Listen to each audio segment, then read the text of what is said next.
Hello दोस्तों, स्वागत है आपका हमारे यूट्यूब चैनल नॉलेज फायर में। आज मैं आपके लिए एक नई वीडियो लेकर आया हूं, जिसमें मैं आपको बताऊंगा कि पैन कार्ड के जो नए नियम हैं वो क्या हैं। ये आपके लिए बहुत इम्पोर्टेंट होने वाले हैं। आप यहां पर देखिए, ये पढ़ेंगे आप पैन कार्ड रूल 2026 नए नियमों का समझना क्यों है ज़रूरी। ठीक है, तो यहाँ शुरुआत करते हैं। ये कहते हैं भारत में पैन कार्ड, यानी कि पैन कार्ड होता है परमानेंट अकाउंट नंबर, यानी कि भारत में पैन एक महत्वपूर्ण वित्तीय पहचान दस्तावेज है। बैंक खाता खोलने से लेकर आयकर रिटर्न भरने, निवेश करने और बड़े लेन देन करने तक लगभग हर वित्तीय कार्य में पैन कार्ड की आवश्यकता होती है। यह 10 अंकों का अल्फ़ान्यूमेरिक नंबर होता है, जिसे आयकर विभाग जारी करता है। वर्ष 2026 में सरकार ने पैन कार्ड से जुड़े कुछ नए नियम लागू करने की घोषणा की है, जिनका उद्देश्य टैक्स प्रणाली को अधिक पारदर्शी और सुरक्षित बनाना है। पैन कार्ड और आधार कार्ड लिंक अब और सख्त, यानी कि अब जो आपने पैन कार्ड अपना अगर आधार कार्ड से लिंक नहीं करा रखा है तो इसके ऊपर सख्ती बढ़ा दी गई है। सरकार पहले भी पैन और आधार को लिंक करना अनिवार्य कर चुकी है, लेकिन अब इस नियम को और सख्ती से लागू किया जा रहा है। यानी कि मार्च 2026 के बाद यदि किसी व्यक्ति का पैन आधार से लिंक नहीं पाया जाता है तो उसका पैन निष्क्रिय यानी इनएक्टिव हो सकता है। यानी कि अगर अपने पैन कार्ड को आधार कार्ड से लिंक नहीं किया है तो आपका पैन कार्ड रिजेक्ट हो जाएगा और उसके बाद आपको जो बैंकिंग सर्विस के कार्य हैं उनको करने में दिक्कत आएगी। ठीक है, तो इसलिए सभी को अपना पैन कार्ड आधार कार्ड से लिंक करना बहुत ज़रूरी होता है।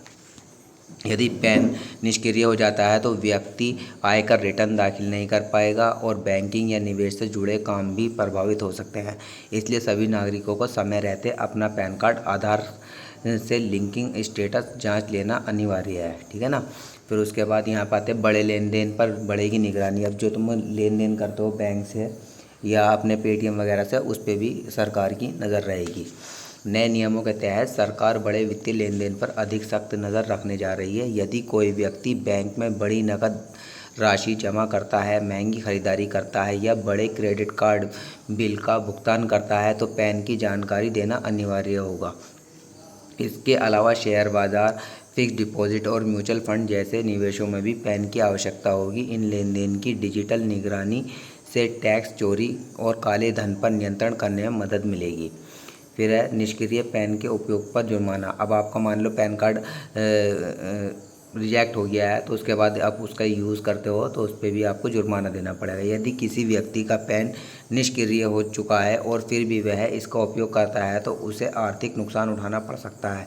यानी कि नियमों के अनुसार ऐसे मामलों में 10,000 तक का जुर्माना लगाया जा सकता है। इसके अलावा कुछ वित्तीय लेन देन अमान्य भी माने जा सकते हैं और आयकर विभाग नोटिस जारी कर सकता है। इसलिए पैन की स्थिति समय समय पर जांचते रहना ज़रूरी है।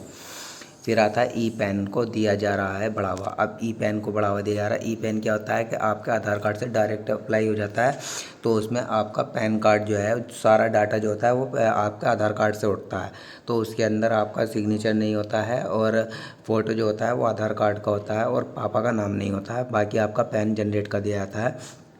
नॉर्मली 3-4 घंटों के अंदर वो जनरेट हो जाता है।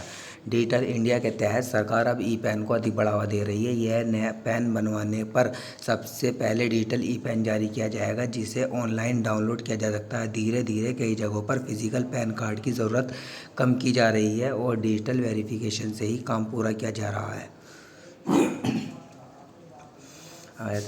अब दूसरा नियम जो है ये भी जान लो कि एक व्यक्ति के पास एक से अधिक पैन कार्ड नहीं होने चाहिए। अगर आपके पास किसी के पास एक से अधिक पैन है तो आप उसको सरेंडर कर दीजिए, नहीं तो आपको दिक्कत हो सकती है। एक व्यक्ति एक पैन एक नियम। सरकार ने एक व्यक्ति एक पैन नियम को भी सख्ती से लागू करने का फैसला किया। यदि किसी व्यक्ति के पास एक से अधिक पैन पाए जाते हैं तो अतिरिक्त पैन को रद्द किया जा सकता है और 10,000 तक का जुर्माना भी लगाया जा सकता है। इसलिए यदि किसी के पास गलती से 2 पैन हैं तो उसे तुरंत अतिरिक्त पैन सरेंडर कर देना चाहिए। पैन नए नियमों से क्या होगा फ़ायदा। अब हम चलते हैं इसके फ़ायदे की तरफ कि हमें इससे बेनिफिट क्या मिलने वाला है। जो मैंने बताया था कि 2026 में इससे बेनिफिट मिलने वाला है, तो इन बदलावों से टैक्स प्रणाली अधिक पारदर्शी और मजबूत होगी। फर्जी दस्तावेज़ों, टैक्स चोरी और शेल कंपनियों जैसी गतिविधियों पर नियंत्रण करना आसान होगा। साथ ही आम नागरिकों के लिए वित्तीय व्यवस्था अधिक सुरक्षित और भरोसेमंद रहेगी। यानी कि जितने फर्जीवाड़े हैं वो लगभग ख़त्म हो जाएंगे और पैन कार्ड से आपको जितने भी आपका वित्तीय लेन देन वगैरह है उसमें आपको काफ़ी आसानी होगी। तो दोस्तों, आपको ये हमारी वीडियो कैसी लगी अपने कमेंट में कमेंट कर अपनी राय ज़रूर दें। और अगर वीडियो अच्छी लगती है तो अपने दोस्तों के साथ शेयर करें। और हाँ, हमारे चैनल को लाइक, शेयर, सब्सक्राइब करना ना भूलें। मिलते हैं आपसे नेक्स्ट वीडियो में। जब तक के लिए अपना ख्याल रखें, स्वस्थ रहें और देश को भी साफ रखें। तब तक के लिए जय हिंद, जय भारत।